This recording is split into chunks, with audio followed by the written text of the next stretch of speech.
এক হাদিসে তিন ব্যক্তির কথা একসঙ্গে বলা হয়েছে যাদের সালাত আল্লাহ সুবহানাহু ওয়া তাআলা কি করেন না, কবুল বা গ্রহণ করেন না। আর সে হাদিসটি বর্ণিত হয়েছে সহিহ ইবনে হিব্বানে, ইবনে মাজাহ এবং আরো কয়েকটি হাদিসের কিতাবে। নবী আলাইহিস সালাতু ওয়াস সালাম বলেছেন, সালাসাতুন লা তারতাফিউ সালাতুহুম ফাওকা রুউসিহিম শিবরা। তিন ব্যক্তি আছে যারা নামাজ পড়লে তাদের নামাজটা মাথার এক বিঘত উপরে উঠে না, আল্লাহর আরশ পর্যন্ত যাওয়া তো পরের কথা, অর্থাৎ তাদের এই সালাত আল্লাহর কাছে কবুল হয় না।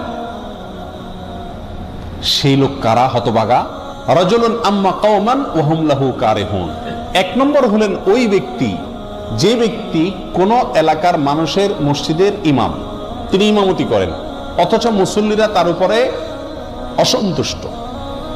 অসন্তুষ্ট বলতে ন্যায়সঙ্গত কারণে অসন্তুষ্ট। আজকাল তো হুজুররা চলা একটু বাঁকা হইলেও পাবলিক বলে না হুজুর পছন্দ না। তো হুজুরের ব্যক্তিগত কারণে যদি আপনি অপছন্দ করেন সেটাতেই হুজুরের কোনো কিছু আসবে যাবে না, ওটাতে আপনার কপাল আপনি পড়বেন।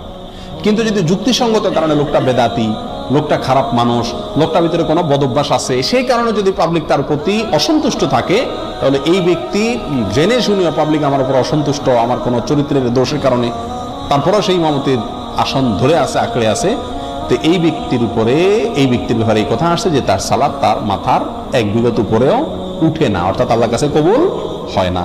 নাম্বার 2, ওয়ামরাআতুন বাতাত ওয়া যাওজুহা আলাইহা সাখিত। ওই মহিলা যিনি সারাটি রাত কাটিয়ে দিলেন অথচ সারা রাত তার স্বামী তার উপর অসন্তুষ্ট। আমাদের মা বোনদের মধ্যে এই সমস্যাটা ঘরে ঘরে কম বেশ আছে। স্বামী স্ত্রী ঝগড়া লাগবেই, এটা চিরন্তন বিষয়। নবী আলাইহিস সালামের মতো মানুষ, তার সঙ্গে উম্মাহাতুল মুমিনিন রাদিয়াল্লাহু তাআলা আনহাদের সাথেও মনোমালিন্য তৈরি হয়েছে। নবী আলাইহিস সালাম রাগ করে মসজিদে যান নাই, বাসায় যান নাই, মসজিদে শুয়ে রয়েছেন। ওমর রাদিয়াল্লাহু তাআলা এসে মধ্যস্থতা করে মিলিয়ে দিয়েছেন। এই ঘটনা ঘটছে। উম্মাহাতুল মুমিনিন একদিকে, নবী আলাইহিস সালাম একদিকে, তাদের জীবনে যদি এটা হয় তাহলে বোঝা গেল স্বামী স্ত্রীর জীবনে ঝগড়া, কথা কাটাকাটি, ভুল বুঝাবুঝি এগুলো হবেই হবে, এর কোনো চারা নাই। পাতিল দুটো একসাথে থাকলে বাড়ি খাবে। কিন্তু আমাদের বোনদেরকে খেয়াল করতে হবে, যেহেতু আমাকে আল্লাহর সন্তুষ্টি অর্জন করতে হবে, আমার ইবাদত আল্লাহর কাছে কবুল করাইতে হবে, অতএব রাগ করে আপনি থাকেন, কিছু সময় থাকেন, সমস্যা নাই। সারাটা রাত স্বামীর উপরে রাগ করে আপনি থাকিয়েন না, অন্তত রাতের কিছু অংশ গেলে রাগটা মিটানোর চেষ্টা করেন। যদি স্বামী অন্যায়ভাবে রাগ করে থাকে, গায়ের জোর রাগ করে, সেটা ভিন্ন কথা। যাই হোক, তাহলে দ্বিতীয় হলেন ওই স্ত্রী যিনি সারাটি রাত কাটিয়ে দিলেন অথচ তার স্বামী তার কারণে তার উপরে কি অসন্তুষ্ট।